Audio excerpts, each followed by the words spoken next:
Hi, Steve DAngelo here again. Just wanted to kind of give you the rest of the story, so to speak. Back when I first did the other video on to tell you a little bit about myself. I wanted to get into more detail about what happened to me back in March. In March, one of my favorite hobbies and activities is playing ice hockey, and also I help coach. And my two boys. One who's now 22 played youth hockey for years and played up through his 18th, 19th birthday, and then he stopped. My other son, now he's in a junior and going into junior year of high school. He's going to be playing with the high school and played youth hockey for years. So I've always been involved, helped with, on the ice, coaching, on the bench during games. So it's been a lot of fun. And my activity for the years when my oldest son started playing when he got back when he was 7, so you're going back like 15 years ago. Um, I got involved with a couple of guys who I helped with, and they said, "Hey, you ought to join the league, the morning league, the night league. We got pickup games." And so I got into it, and it was a blast. I got back into skating. I used to skate and play hockey when I was a kid. Never really got real good at it or into it to a point where I played competitively. I played youth hockey for 4 or 5 years as a kid, and then me and my buddies used to play up till the time of maybe 21, 22, just play pickup and rent ice on our own, things like that. And then I stopped for 15 years. I didn't have any equipment at the time, going back 15 years ago to the mid 90s when my son was a little kid. And so I ended up going out and getting all the equipment and going full bore right into it, and started skating and playing 2 3 times a week, sometimes 4 times a week in the mornings. And it's been a great activity for me. Try to stay in shape all these years. And I just turned 50, so it's been a lot of the guys I play with are a lot older than me too. So we got guys in their 20s, late 20s, early 30s playing, and we got guys my age and even a little older playing. It's just a great time. But back in March, I um, went to lift a guy's stick in one of our morning games, and I popped my bicep tendon. You can't really see this. Yeah, you can see it a little bit. There's a scar right there where they cut me open. But the tendon that's connected to the bicep on the lower part, they call it the distal bicep tendon here. It's connected to the elbow joint. Um, it snapped when I went and lifted the guy's step. I mean, it was just, it's not a common injury, but looking into the research and how these things happen, it's just my muscle gave, the load went to my tendon, and basically it just popped. And I say it's a middle-aged men kind of thing where heavy lifting, doing any kind of lugging, it can happen. And so I just, it killed for like 15 minutes, like agony. And then after I got settled down in the locker room and got undressed, and I noticed my muscles just like the muscle kind of retracted up to about here, and it's just kind of like just hanging there. When you're not flexing, your muscle kind of hangs. Well, it was even more defined like that. It was just like a big blob just kind of like hanging there. You could tell something was messed up. Anyways, that set me from being busy in the catering business for years, and I, go, get up early, run to here, run to there, do your errands, go to play hockey, go to work, go to the gym later, a couple of days a week. Very busy lifestyle that like most of us have. And that happened.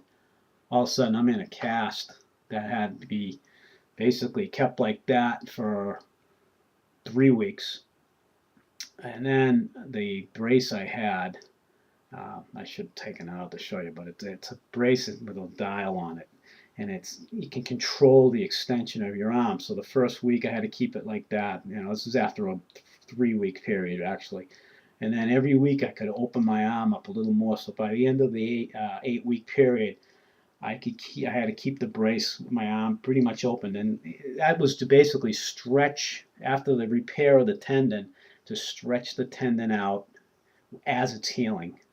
But you can't, no quick motions or anything like that during that 2 month period. So after 2 months of being in the brace, needless to say, your muscles jump by then. I couldn't do any kind of lifting at all for those 2 months. And then after that, started to do physical therapy, back to the gym. And now it's, almost the end of August. and I'm back to doing my exercises, almost to the point where you're normal. They said it's 4 to 6 months before you're completely back to where you were, and it's pretty much going to be the 6 months for me.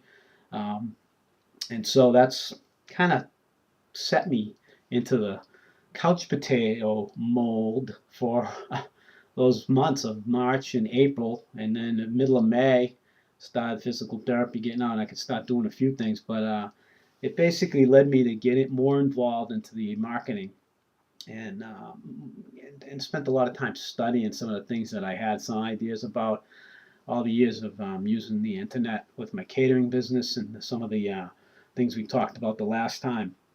And I started looking into ways of me being able to help other businesses, small businesses who have needs like I had in the catering business, where you don't really know much about search engine optimization, things that you understand vaguely how things work. But so I'm in that position now where I'm going to be able to help other businesses, maybe start up a web page, get some of their marketing done in that area.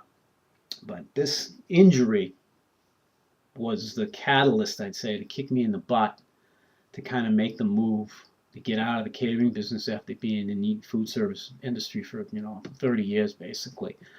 Off and on. I got out of it for a little bit, but for the most of my adult life, that's what I did. And it was good while it lasted. I am really ready for the change, and the injury kind of put me into that position where this is the time. This is where I have to do this.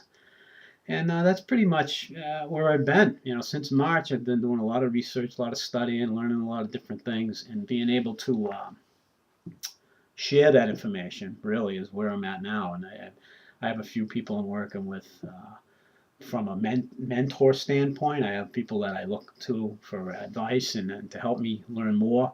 And I also have people that I'm showing some things that I know and think of ways I can help them. And so that's pretty much the rest of the story, so to speak. And so you can check out my site here. Obviously, is the main site. I'm going to have other sites posted to this site that I'm working with and working on, and I will keep you all posted. And if there's anybody out there that has a physical issue, and it's became kind of, as whether it's an accident, whether it was something similar to me where you're out having fun and you rolled your ankle or you broke a leg because you like to go out there and mess around like a young guy. But a lot of people, by the way, a lot of people said, oh, you're gonna quit hockey now? Geez, that's pretty bad. And you know what? If I quit, that's like the most enjoyable thing to me. So I'll probably be a little bit more careful getting back into it.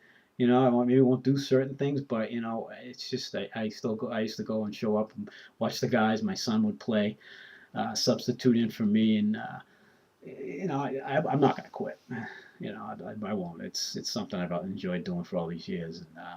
But if you have an issue like a physical issue that's making you sit back and rethink your life, rethink your career, rethink what you're doing, this was the whole process of reinventing my life, basically, which is going to be another subject I'm going to tackle at some point. It made me, it threw me right into that. It made me think about it, and now I'm glad it happened, even though I've been thinking about doing things on my own, changing careers all these years. But this is what kind of threw me into it and made me say, okay, now it's the time. It's the time to do it. So if you're in that kind of position where I was, look at it maybe on the bright side. Look at it as a way of pushing you towards something new. It doesn't have to be negative. You can make a positive out of it. So I just wanted to share that with you today. And thanks for listening, and we'll talk again soon. Have a good day now. Bye-bye.